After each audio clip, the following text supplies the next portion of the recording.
Welcome to Saint of the Day. Today, July 28, the Church celebrates Pope Innocent I, a pontiff who steered the Barque of Peter through one of the most catastrophic periods in ancient history.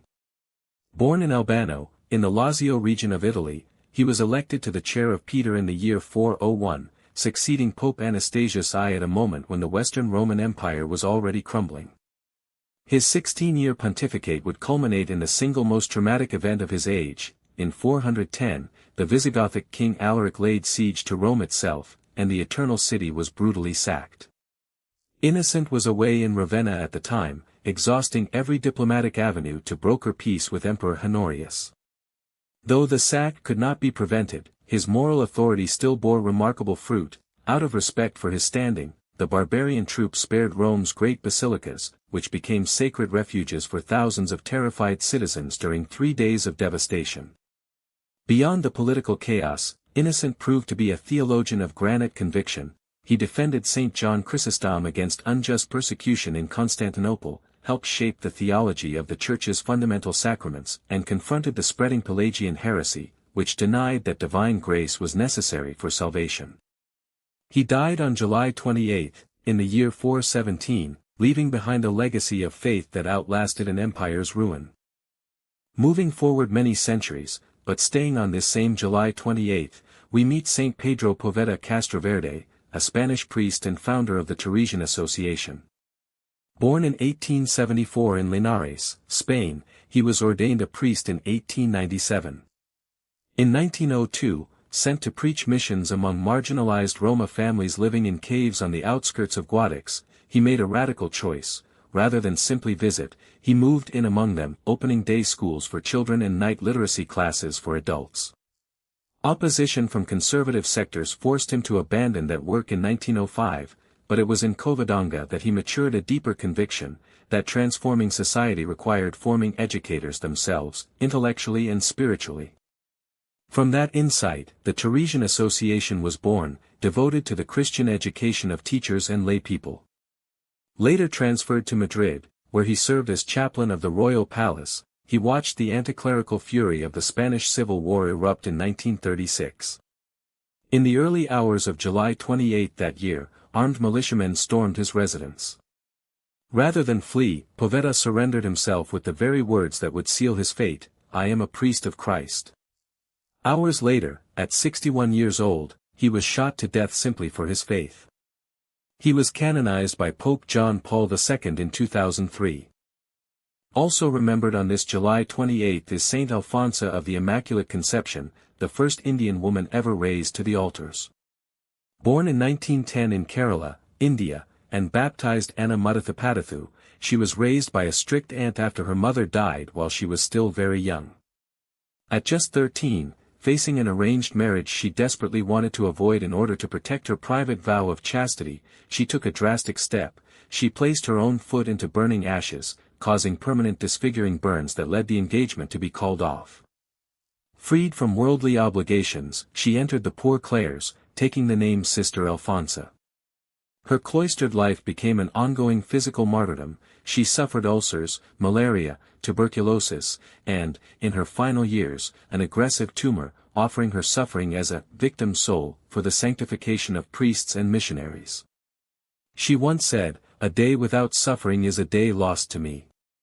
She died peacefully at just 35 years old, on July 28, 1946.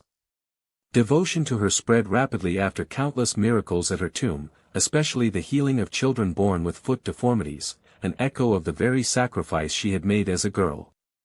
She was canonized by Pope Benedict XVI in 2008. Centuries closer to our own time, still on this July 28, the Church honors Blessed Stanley Rother, missionary priest and the first person born in the United States to die a martyr.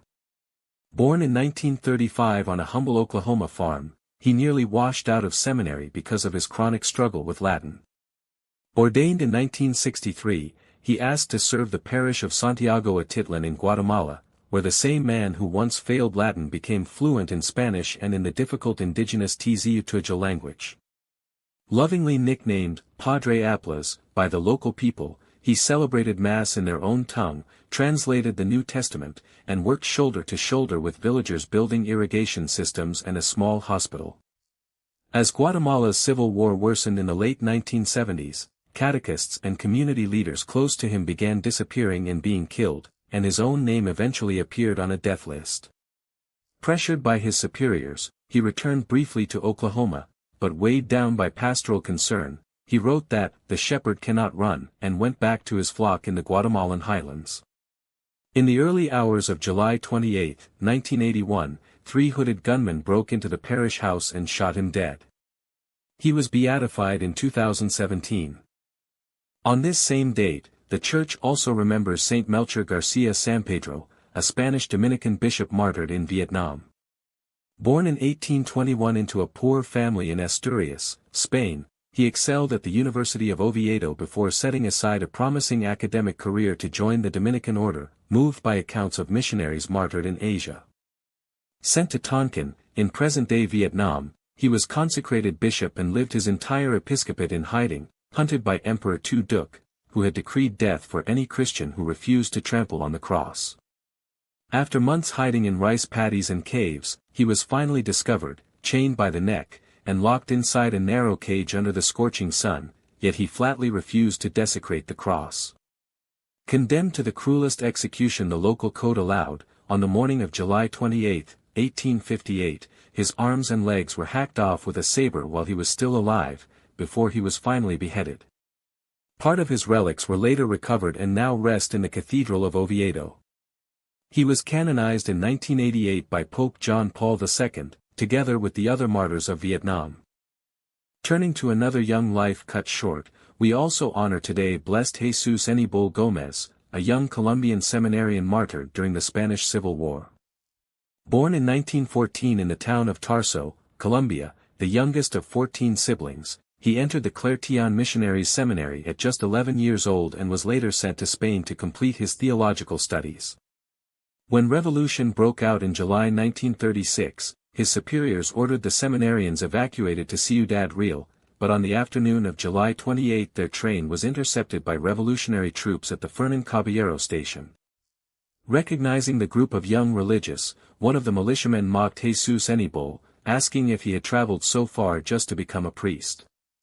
Without hesitation, the 22-year-old answered, "Yes, sir, and with great honor."